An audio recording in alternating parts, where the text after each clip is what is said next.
Karen charged 500 strangers $50 each to camp on my land without asking. $25,000 profit from stealing my grandfather's property for her community wellness retreat weekend. What she didn't expect was 40,000 angry bees teaching those entitled campers the difference between public parks and private property.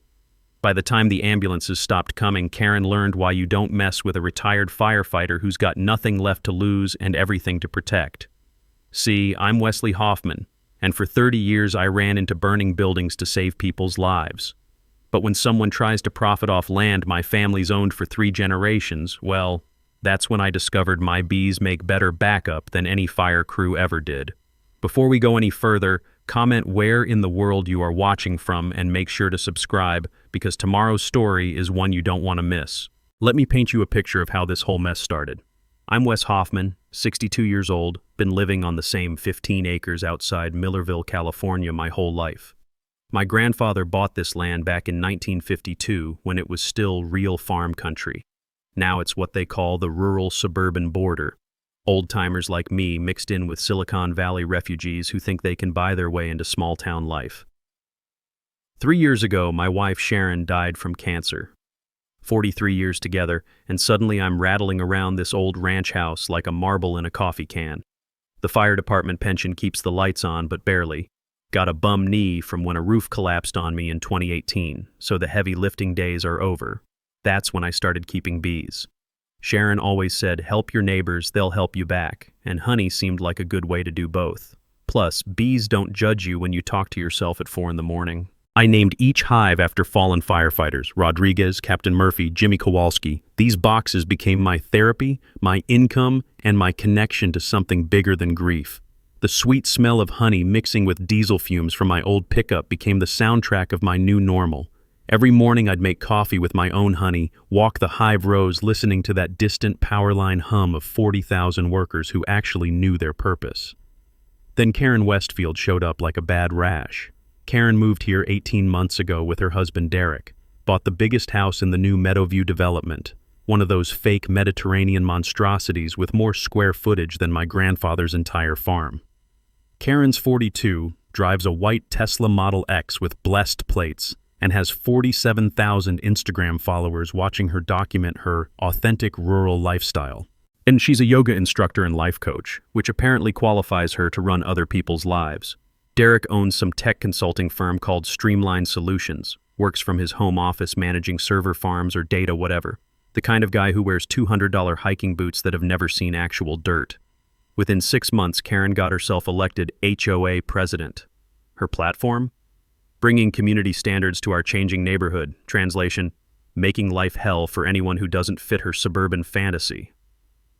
The crunch of gravel under my firefighter boots announced my morning hive inspections, while Karen's expensive athletic shoes click-clacked down my driveway uninvited. She'd show up with clipboards like some kind of agricultural inspector, pointing at my bee boxes and vegetable garden like they were health violations. Last November, she filed her first official complaint. Dangerous beehives pose threat to children and decrease property values. Demanded immediate removal or $500 daily fines starting in 30 days. Threatened to call animal control, claimed my bees violated some livestock ordinance she probably made up. Here's what Karen didn't understand. I spent 30 years protecting this community. Pulled kids out of burning houses, gave CPR to grandmothers, held dying strangers until the ambulances arrived. The fire service teaches you 2 things: brotherhood and protecting those who can't protect themselves. But it also teaches you that bullies understand exactly one language: consequences. Standing in my kitchen that morning, reading Karen's certified letter while tasting the bitter residue of stress in my coffee, I realized my grief period was officially over. Sharon always worried I'd get too angry, lose my temper like the old days. But this wasn't about temper. This was about principle. Karen had made her first mistake, assuming a man with nothing left to lose would just roll over for someone with everything to gain. She was about to discover that retired firefighters know a thing or two about controlled burns. 3 weeks later, Karen escalated to psychological warfare. She organized something called a neighborhood safety assessment meeting at the community center, complete with a county animal control officer she'd somehow convinced to attend.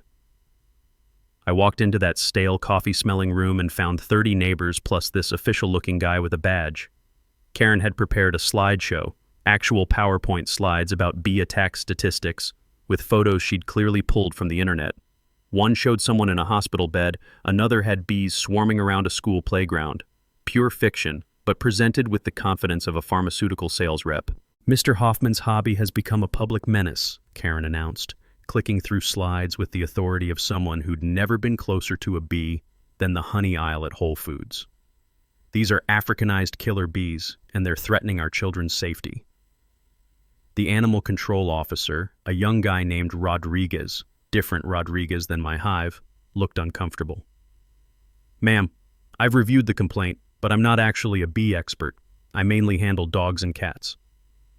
That's when I stood up, producing a folder thick enough to choke a horse. "Well, I am an expert, Rodriguez. 3 years of state certification, proper registration with the Agricultural Commissioner, membership in the Central Valley Beekeepers Association, and written support from 6 neighbors who actually like having pollinators around." I walked him through my permits, all current, all legal. Showed him hive placement diagrams proving I maintained proper distances from property lines. Presented my certificates from the state beekeeping program. Even had a letter from old Eddie Kowalski next door, saying my bees helped his tomato garden produce twice as much as usual.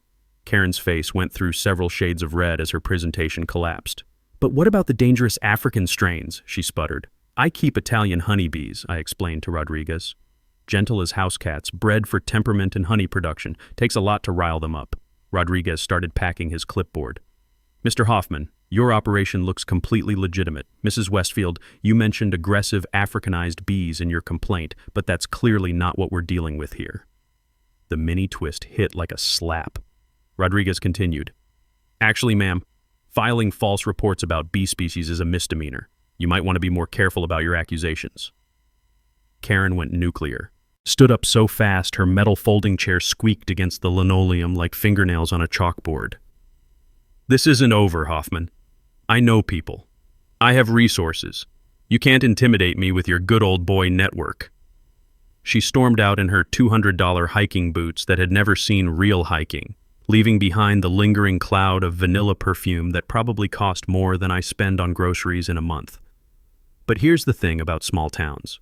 Information travels faster than Karen's Tesla. Within 2 days, I learned something interesting about HOA authority limits from my lawyer buddy Pete Kowalski, Eddie's son. Pete explained that homeowner associations can only regulate properties actually governed by recorded deed restrictions. My land predates the development by 70 years. There are no covenants, conditions, or restrictions on my grandfather's original deed. Karen has exactly 0 legal authority over agricultural activities on my property. Translation: she can file complaints until her manicured fingers fall off, but she can't actually make me do anything. The nervous throat clearing from neighbors during that meeting told me everything I needed to know. Half of them were scared of Karen's social media influence. The other half were just tired of drama. But Mrs. Patterson, who's lived here since the 60s, stopped me in the parking lot. "Wes, honey, don't let that woman run you off. Your grandfather would roll over in his grave if you let some city girl take what 3 generations of Hoffmans built." Driving home in my old pickup, windows down to clear the taste of community center coffee from my mouth, I realized this wasn't going to be simple. Karen had resources, connections, and apparently no shame about lying to government officials. But she'd also just taught me something valuable about her character. She was willing to file false reports, manipulate officials, and present fraudulent evidence to get what she wanted. That kind of person doesn't stop with one failed meeting. They escalate. They double down. They make bigger mistakes. And bigger mistakes leave bigger openings for people who know how to exploit them. The distant hum of my bees settling in for the evening reminded me that some battles require patience. Honey takes time to develop its sweetness, and so does proper revenge. Karen had shown her cards, lies, manipulation, and abuse of authority. Now it was time to see what other moves she had in that expensive playbook of hers. 2 weeks after the meeting humiliation, Karen launched phase 2 of her campaign, Death by 1,000 Cuts disguised as community wellness. She started something called the Millerville Community Safety Group on social media, complete with a Facebook page featuring stock photos of families holding hands in meadows. Within days, she had 200 followers and a mission statement about reclaiming public spaces for community health and safety. The first sign of trouble came on a Tuesday morning when I was checking hive moisture levels. Heard voices coming from my back pasture. Cheerful, entitled voices discussing mindful walking paths and natural healing spaces. I grabbed my binoculars and counted 15 people in matching athletic wear, spreading yoga mats 20 feet from my bee yards. Over the next week, this became a daily occurrence. Karen's wellness warriors claimed they were walking historical farm roads with traditional public access rights. Pure fiction, but delivered with the confidence of people who'd Googled property law and considered themselves experts. They'd arrive in groups of 15 to 20, wearing enough Lululemon to finance a small country, carrying designer water bottles and taking Instagram photos with my beehives in the background. The crunch of expensive hiking shoes on dried leaves became the soundtrack to my morning coffee, and not in a good way. Meanwhile, Derek started showing up with surveying equipment that looked like it belonged on a NASA mission. Expensive laser levels, GPS units, the works. He'd position himself right at what he claimed were property boundaries, taking measurements and photos like he was planning a moon landing. I installed no trespassing signs every 50 feet along the property lines and set up trail cameras to document the violations. Amazing how quickly entitled people develop selective blindness when faced with actual legal boundaries. That's when I discovered something fascinating about property research. Spent 3 evenings at the county recorder's office, going through 70 years of deeds, surveys, and easement records. My grandfather's original deed was crystal clear. No public access rights, no shared easements, no historical farm roads. The only legal entry point to my property was through my front driveway. Translation: every single one of Karen's wellness walks was criminal trespassing, documented in high definition by my trail cameras. But the mini twist came when Derek's surveying revealed something Karen definitely hadn't planned on. His expensive equipment showed their house's septic system draining directly onto my property, about 40 feet past their actual boundary line. They'd been illegally dumping sewage on my land for 18 months without even knowing it. Pete Kowalski nearly choked on his beer when I showed him the survey photos. "Wes, this is environmental contamination on private property, EPA violation, county health violation, probably criminal negligence. They're looking at $50,000 in fines, minimum." The metallic taste of adrenaline hit my mouth as the implications sank in. Karen wasn't just trespassing for yoga poses. She was literally dumping waste on my land while claiming moral authority over my beekeeping operation. When I confronted Derek about the septic issue, he went pale under his tech bro tan. "Look, that's clearly a surveying error. Our system was professionally installed." "By who?" I asked, holding up his own GPS measurements. "I'll have to check with the contractor," he mumbled, suddenly very interested in his expensive boots. Karen's response was predictably nuclear. Posted on Nextdoor claiming I was harassing newcomers and using scare tactics to intimidate community wellness activities. Started a thread about unstable neighbors targeting families with children, and possible mental health crisis requiring intervention. The smell of disturbed earth from Derek's secret septic line mixed with the sound of his surveying equipment beeping like a smoke detector with low batteries. Every measurement he took just confirmed what I already knew. They weren't just trespassers, they were polluters. But here's what 30 years of firefighting teaches you about dangerous situations. The more desperate someone gets, the more mistakes they make. Karen's social media posts were getting increasingly unhinged. Derek's surveying was documenting their own violations, and their army of yoga warriors was creating a paper trail of trespassing evidence that would make any prosecutor happy. I started taking photos every morning. The tire tracks, the disturbed vegetation, the yoga mats left behind like expensive litter. Each image was time-stamped and GPS tagged, building a case file that would make my old fire investigation captain proud. Sitting on my porch that evening, listening to the steady buzz of bees returning home for the night, and feeling the weight of evidence accumulating in my kitchen files, I realized Karen had made a critical error. She thought harassment would make me fold.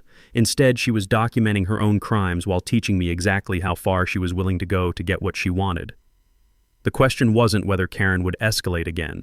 The question was how much rope I should give her before she finished hanging herself. 3 weeks after the wellness walk invasion, Karen decided subtle wasn't working. Time for the nuclear option, a full-scale community event designed to establish adverse possession of my property.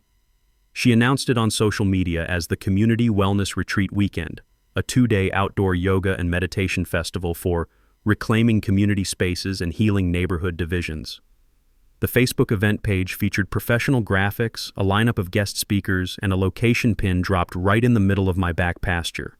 500 people RSVP'd within 48 hours. Karen had rented porta potties, hired food trucks, brought in a professional sound system, and was charging $50 per person for mindful camping under the stars. This wasn't trespassing anymore. This was a commercial enterprise built on stealing my land. The bass thump of workers setting up staging equipment echoed across my morning coffee ritual like distant thunder announcing a storm. I could taste the acid reflux building in my throat as I watched Karen directing the operation with military precision, clipboard in one hand, bullhorn in the other. But here's where it gets interesting. I'd spent those 3 weeks building my own case file, and I'd learned some fascinating things about adverse possession law from Pete Kowalski's research. Adverse possession requires 5 elements: open, notorious, hostile, exclusive, and continuous use for at least 5 years. Karen's event was open and notorious, definitely hostile, but one weekend doesn't establish continuous use, and 500 people camping doesn't create exclusive possession. Translation: someone can't steal your land just by throwing a big party on it once, no matter what legal-sounding terms they throw around. The mini-twist came when Sheriff Deputy Martinez arrived to serve Karen with my formal trespassing complaint. She'd received my call about the organized violation and brought backup, 2 squad cars and a county code enforcement officer. Karen met them at my property line wearing yoga pants and confidence. "Officer, this is a permitted community event on historically public land. Mr. Hoffman is trying to intimidate legitimate community activities." Deputy Martinez, who'd known my family for 20 years, looked at Karen's permits. "Ma'am, these are business licenses for Contra Costa County. We're in Sacramento County, and this property deed shows no public access rights whatsoever."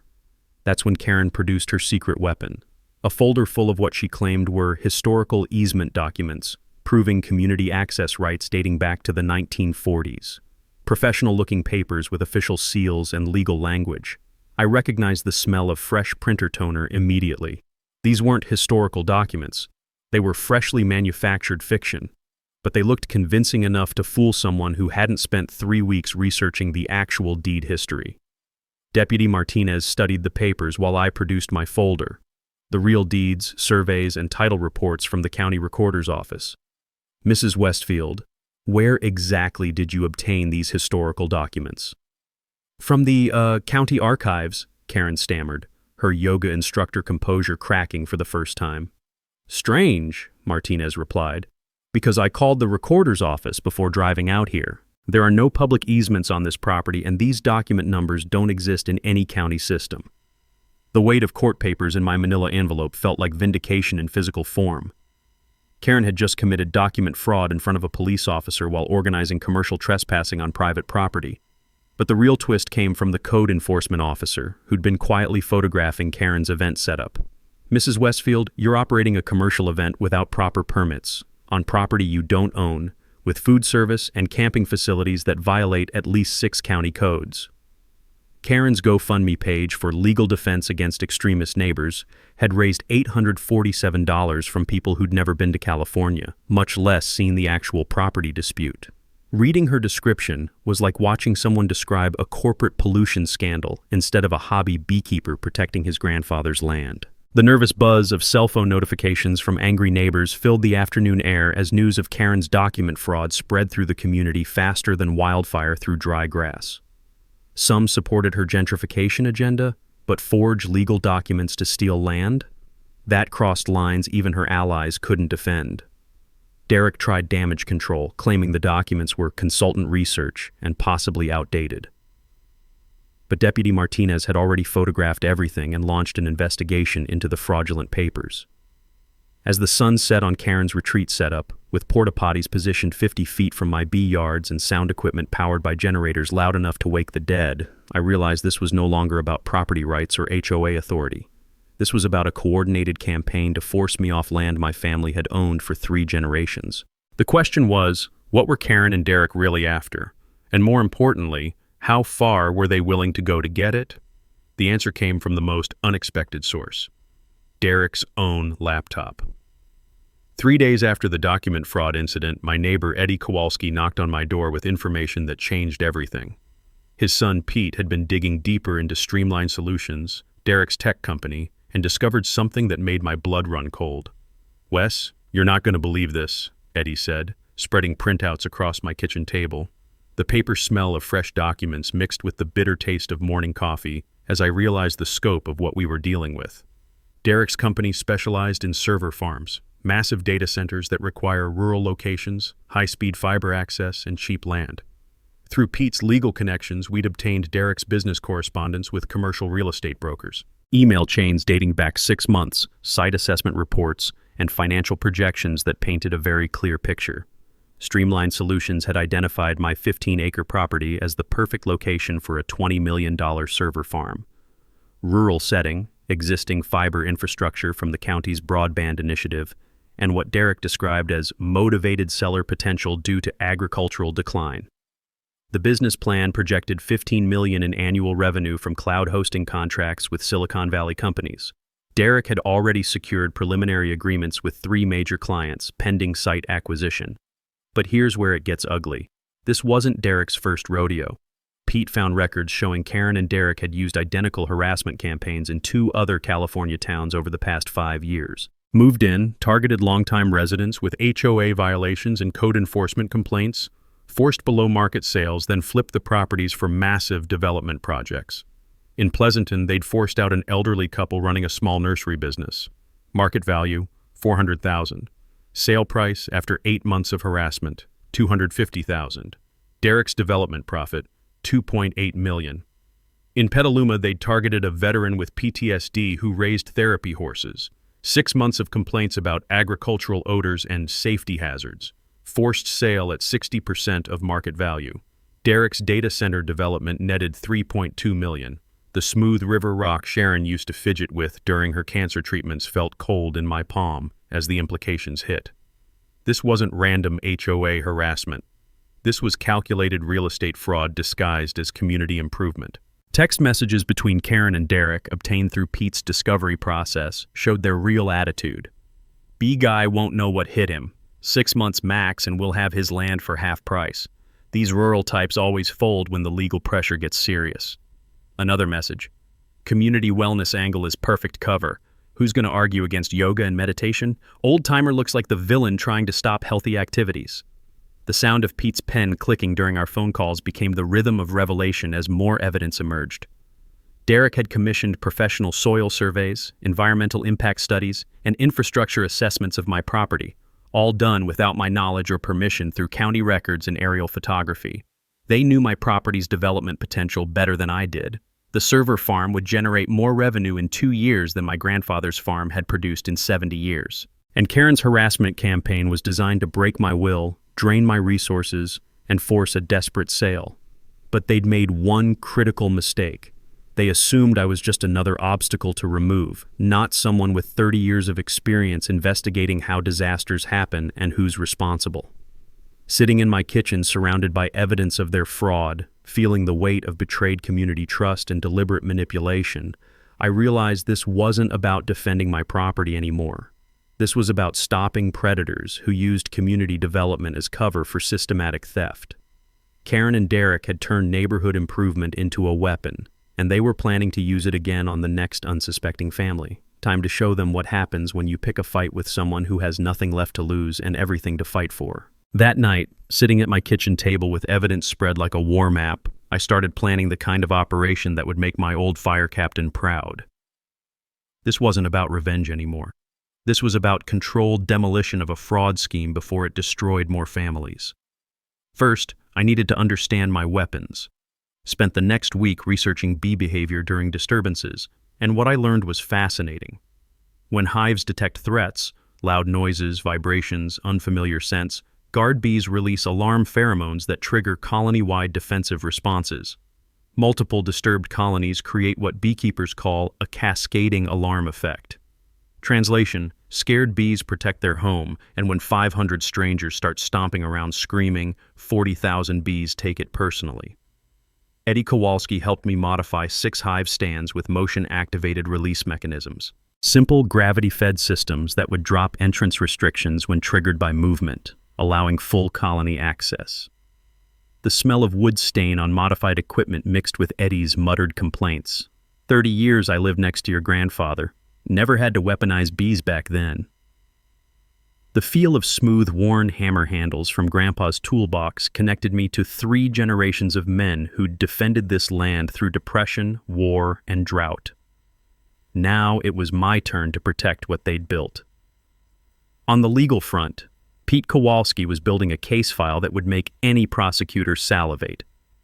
Documented pattern of fraud across multiple counties, forged documents, environmental violations, commercial trespassing, and conspiracy to commit real estate fraud.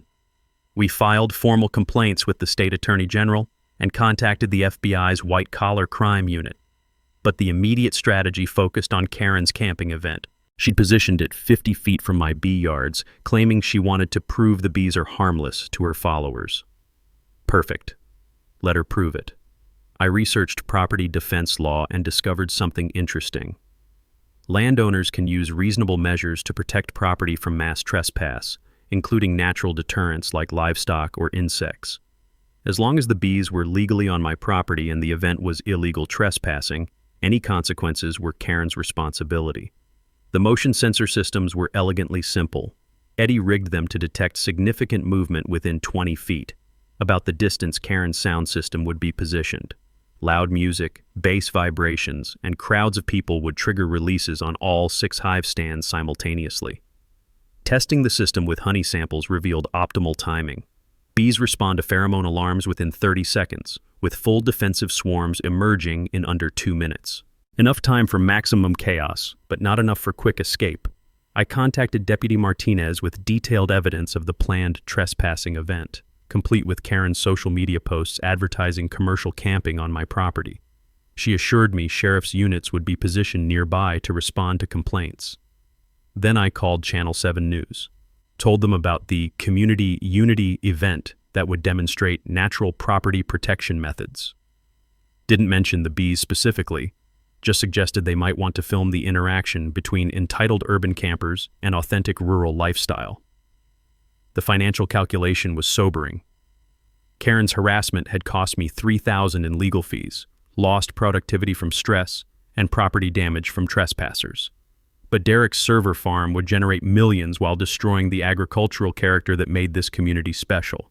Time to show them that rural doesn't mean passive. I reached out to victims from Derek's previous schemes in Pleasanton and Petaluma, both families eager to provide testimony about identical harassment patterns. The elderly couple from the nursery business were particularly helpful. They'd kept detailed records of every violation notice, every fraudulent complaint, every intimidation tactic. By Friday night, everything was in place. Hive release systems tested and armed. Legal documentation filed with appropriate authorities. Media alerted to potential news event. Evidence packages prepared for immediate distribution. The weight of Sharon's worry stone in my pocket reminded me she'd always said, "Help your neighbors." Well, stopping predators who destroy communities definitely counted as helping neighbors. Karen's final social media post that evening announced 500 confirmed attendees for Community Healing Weekend. She'd positioned the event as a victory over extremist property owners trying to intimidate legitimate community activities. Perfect. Let her bring 500 witnesses to her own destruction. Saturday morning would start with Karen's opening ceremony, complete with microphone and amplified music positioned exactly where my motion sensors were calibrated. Bass vibrations from her sound system would trigger releases on Rodriguez, Murphy, Kowalski, and 3 other hives containing the gentlest bees in California, right up until someone threatens their home with 500 strangers and professional sound equipment. The distant hum of my colonies settling in for their last peaceful night felt like the calm before a storm that would teach Karen Westfield the difference between community improvement and property theft. Friday morning, 18 hours before Karen's camping event, she made her most desperate move yet, attempting to bribe a county inspector to shut down my beekeeping operation permanently. Inspector Jim Valdez arrived at 8:30 sharp, clipboard in hand, and county vehicle gleaming in my driveway. Professional guy, been doing agricultural inspections for 15 years, known for playing everything by the book. Behind him, Karen emerged from her Tesla like a backup dancer who'd missed her cue. "Mr. Hoffman, we've received multiple complaints about your operation exceeding hobby-scale limits," Valdez announced, though his expression suggested he wasn't buying Karen's story.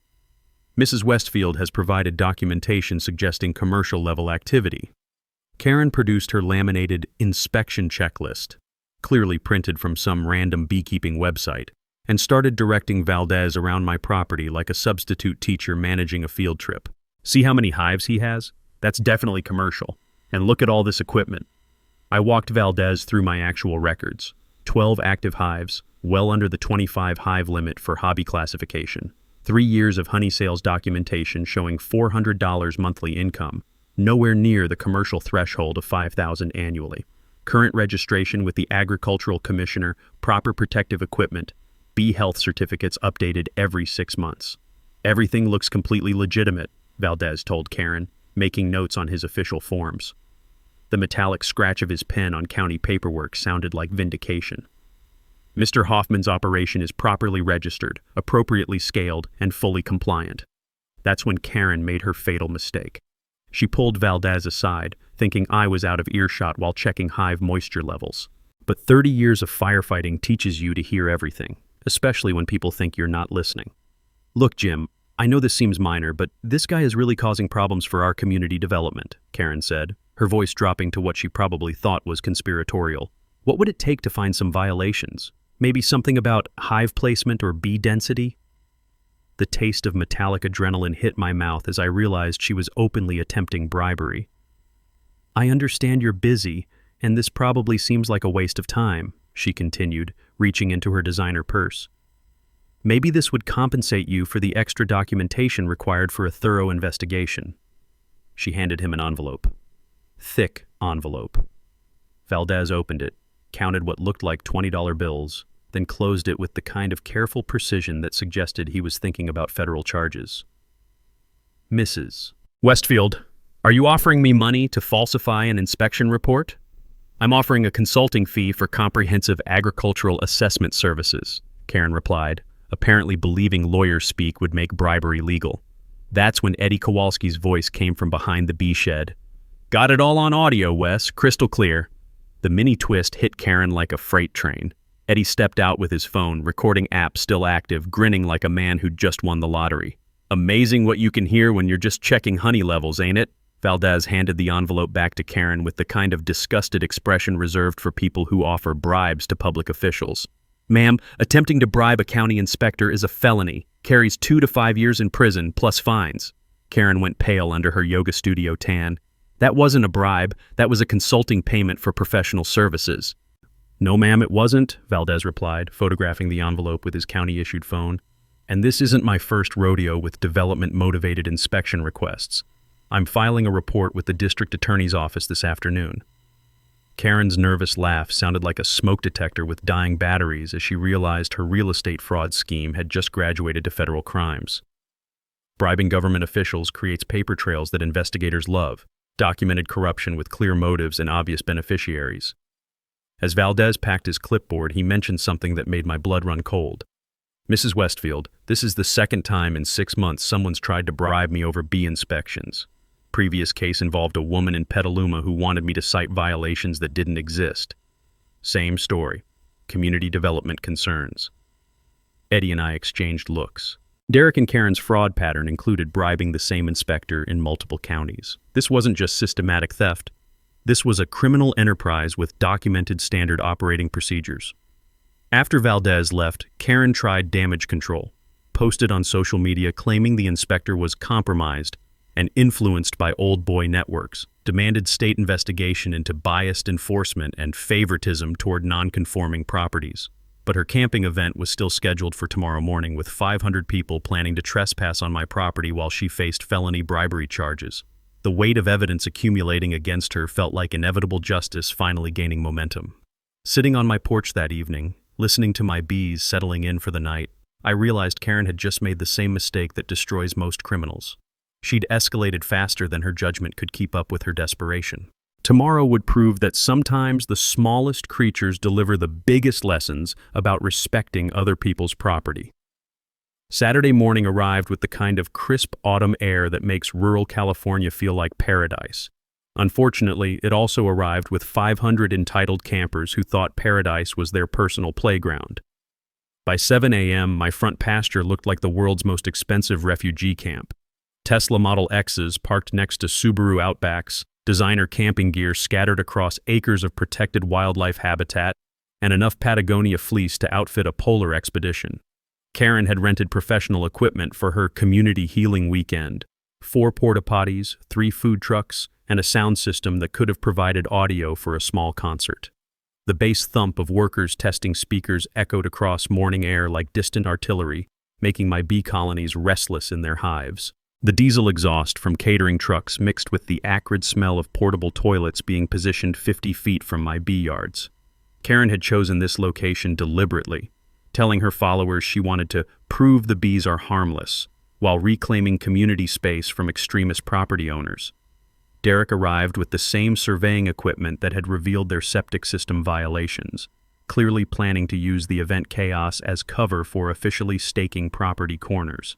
His expensive laser levels and GPS units were positioned around my actual boundary lines, ready to create fraudulent survey documentation, while 500 witnesses were distracted by yoga and meditation. At 8:15, Channel 7's news van pulled up. Reporter Jessica Martinez stepped out with a cameraman, expecting to film a heartwarming story about community unity overcoming neighborhood disputes. She had no idea she was about to witness the most spectacular property rights defense in Northern California history.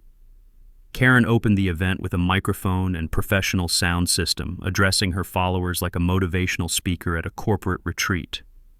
Welcome to Community Healing Weekend, where we're proving that mindful activities and positive energy can overcome negativity and exclusion. The nervous hum of my bee colonies sensing disturbance grew louder as Karen's amplified voice carried across my property. 40,000 bees don't appreciate uninvited speeches at 8:30 in the morning, especially when those speeches include bass frequencies that vibrate through their hive boxes. Today we're reclaiming spaces that have been closed to community wellness, Karen continued, positioning herself directly where my motion sensors were calibrated. We're showing that fear and hostility cannot stop positive change. Perfect.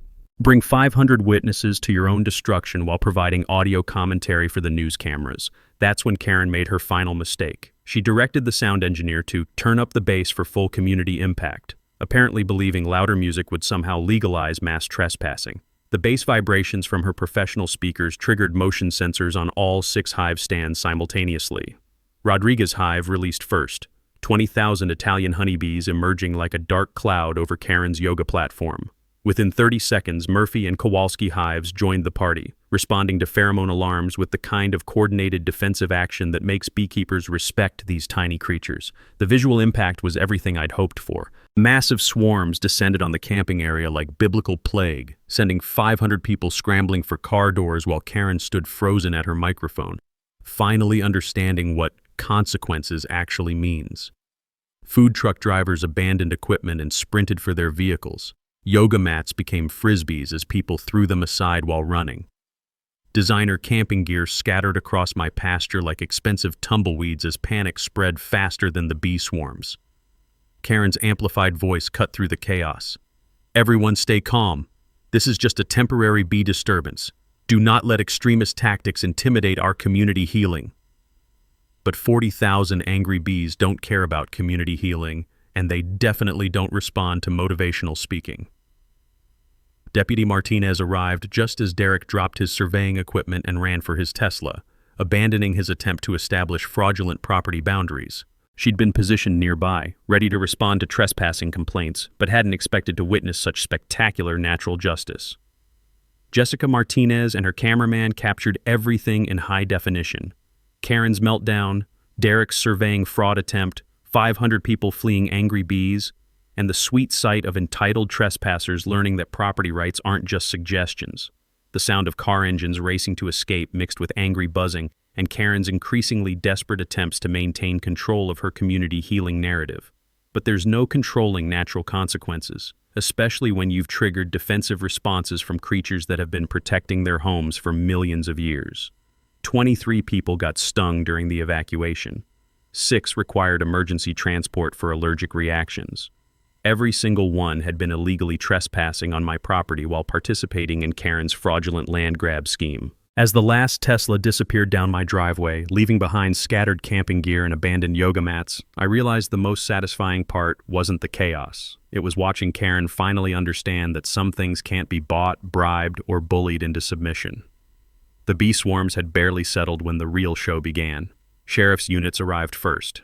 Deputy Martinez plus 2 backup cruisers responding to mass disturbance with injuries. Then the ambulances, sirens wailing across rural morning air as allergic campers learned the hard way about respecting private property. Finally, Channel 7's second news truck, because apparently bees versus entitled campers, was breaking news worthy of live coverage. Karen stood in the middle of it all, still clutching her microphone like a ship captain refusing to abandon a sinking vessel. Her white yoga pants were stained with grass and panic sweat. Her carefully styled hair looked like she'd stuck her finger in an electrical outlet, and her voice carried the kind of hysteria that makes great television. "This was a coordinated attack," she screamed at Jessica Martinez's camera. "Hoffman deliberately released killer bees to assault peaceful community members." Deputy Martinez looked at me with the expression of someone who'd heard this story before. "Mr. Hoffman, did you intentionally release bees to attack these people?" "No, ma'am," I replied, standing calmly on my front porch with a coffee cup that tasted like victory. "Bees don't like loud strangers on their property. Neither do I. Natural consequences for unnatural behavior." That's when Derek emerged from his Tesla, still carrying the surveying equipment that would prove their fraud scheme. Deputy Martinez immediately noticed the expensive gear.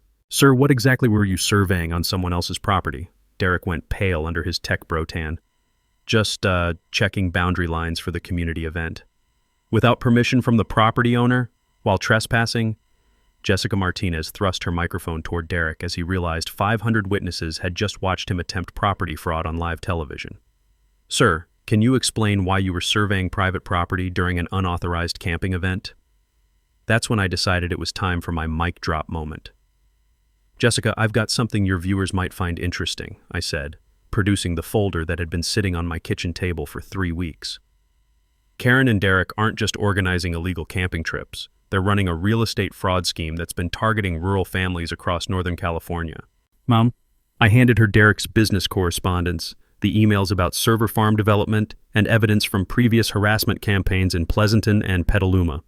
They force people off their land with HOA harassment, buy below market value, then flip for massive development profits. My property was targeted for a $15 million server farm. Karen's face went through several shades of red as Jessica read Derek's emails on camera. "These documents show your husband's company planned to purchase Mr. Hoffman's land for commercial development. Is this camping event part of a harassment campaign designed to force a property sale?" "That's completely false," Karen shrieked. "We're promoting community wellness and healing." "Then why does this email from your husband mention 6 months max and will have his land for half price?" Jessica asked, reading directly from Derek's correspondence. Deputy Martinez stepped forward with the kind of authority that comes from 20 years of dealing with desperate criminals. "Mrs. Westfield, we've also received reports about your attempt to bribe County Inspector Valdez yesterday. Combined with organized trespassing, fraudulent documents, and conspiracy to commit real estate fraud, you're looking at multiple felony charges." The taste of satisfaction was better than honey as Karen finally understood her community healing weekend had become a public exposure of criminal enterprise. 47 cars worth of her followers were driving home with bee stings and stories about the yoga instructor who'd led them into illegal camping on private property. Then Inspector Valdez arrived, apparently having heard about the incident on his radio scanner. "Deputy Martinez, I should mention that Mrs. Westfield offered me $2,000 yesterday to falsify inspection reports about Mr. Hoffman's beekeeping operation." Jessica Martinez's eyes lit up like Christmas morning. "Sir, you're saying Mrs. Westfield attempted to bribe a county official?" "Yes, ma'am. We've got audio recording and witness testimony, part of what appears to be a systematic pattern of harassment designed to force property transfers." Derek tried running for his Tesla, but Deputy Martinez blocked his path. "Sir, we're going to need you to stay for questioning about these fraud allegations." The final piece of evidence came when the emergency medical team started documenting sting injuries. Every single victim had been trespassing on my property, participating in an unauthorized commercial event while enabling attempted property fraud.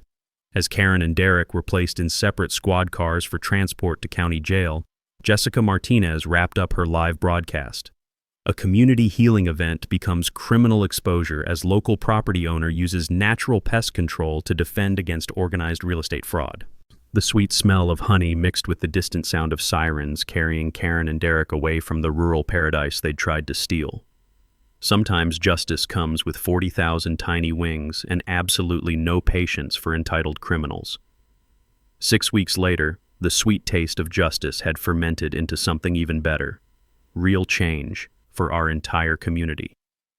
Karen and Derek pled guilty to multiple charges rather than face federal fraud prosecution. Conspiracy to commit real estate fraud, document forgery, bribery of public officials, and organizing commercial trespassing on private property.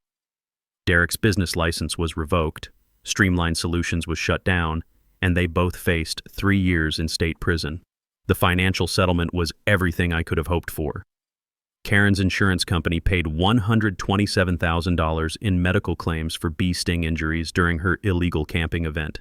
Derek's company faced civil fraud lawsuits from 500 trespassing victims who'd been misled about the event's legal status. More importantly, their conviction opened investigations into previous harassment campaigns. The elderly couple from Pleasanton recovered $400,000 in damages. The veteran with PTSD from Petaluma got his therapy horse property back, plus $300,000 in compensation. Derek's real estate empire collapsed faster than a house of cards in a California earthquake. Channel 7's investigation won a regional journalism award for exposing systematic fraud targeting rural families. Jessica Martinez's series, The New Land Grab, documented how gentrification pressure was being weaponized by developers across Northern California. But the real victory was what happened to our community. The HOA dissolved after board members resigned in embarrassment over Karen's criminal activities. Property values stabilized without development pressure. Most of Karen's wellness warriors apologized personally, admitting they'd been manipulated into believing fake legal claims about public access rights.